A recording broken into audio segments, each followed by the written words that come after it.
25,000 మంది సిబ్బందితో పటిష్ట బందోబస్తు. రాష్ట్రంలో మున్సిపల్ ఎన్నికలు నగారా మోగడంతో పోలీస్ శాఖ రంగంలోకి దిగింది. నామినేషన్ల దాఖలు మొదలు ఎన్నికల ప్రచారం, పోలింగు, కౌంటింగ్ వరకు కూడా ప్రతి దశలోనూ అవసరమైన బందోబస్తుకు సంబంధించి పకడ్బందీ ప్రణాళిక సిద్ధం చేశారు. దాదాపు 25,000 మంది పోలీసులతో పటిష్ట బందోబస్తు ఏర్పాటైతే చేయనున్నారు. ఇప్పటికే ఫ్లయింగ్ స్క్వాడ్లను రంగంలోకి దింపగా ముంచి ప్రత్యేక బృందాలను కూడా మోహరించబోతున్నారు. 1302 అత్యంత సున్నిత, 1926 సున్నిత ప్రాంతాలను గుర్తించారు. ఆయా ప్రాంతాల్లో ప్రత్యేక బందోబస్తు ఏర్పాటు చేస్తున్నారు. నిర్మల్, బైన్సా, నిజామాబాద్ వంటి సున్నిత ప్రాంతాల్లోనూ కూడా అదనపు బలగాలను మోహరిస్తున్నారు. డీజీపీ కార్యాలయంలో కంట్రోల్ రూమ్లు ఏర్పాటు చేశారు.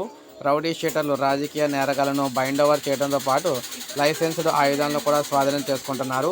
మద్యం, డబ్బు, ఇతర తాయిలాల అక్రమ రవాణా నిరోధానికి రాష్ట్ర వ్యాప్తంగా ప్రత్యేకంగా చెక్పోస్టులు ఏర్పాటు చేస్తున్నారు. ఆయా చోట్ల నిరంతర తనిఖీలు చేపడుతూ ఉన్నారు. అయితే పోలీస్ సిబ్బంది చాలా వరకు మేడారం జాతర బందోబస్తులో నిమగ్నం ఉండటంతో అది పూర్తయిన తర్వాత వెంటనే ఫిబ్రవరి 1వ తేదీ నుంచి పూర్తి స్థాయిలో తనిఖీలు మొదలు కాబోతూ ఉన్నాయన్నమాట. రాష్ట్రంలో మున్సిపల్ ఎన్నికలకు ప్రశాంతంగా నిర్వహించేందుకు పక్కా ప్రణాళిక సిద్ధం చేశామని శాంతి భద్రతల అదనపు డీజీ మహేష్ భాగవత్ తెలిపారు. ఎన్నికలు జరిగే ప్రాంతాల్లో ఎలాంటి అవాంఛనీయ ఘటనలు జరుగుతున్న పరిస్థితిని అయితే చక్కదిద్దేందుకు అదనపు సిబ్బందిని మోహరిస్తున్నామని కూడా చెప్పారు.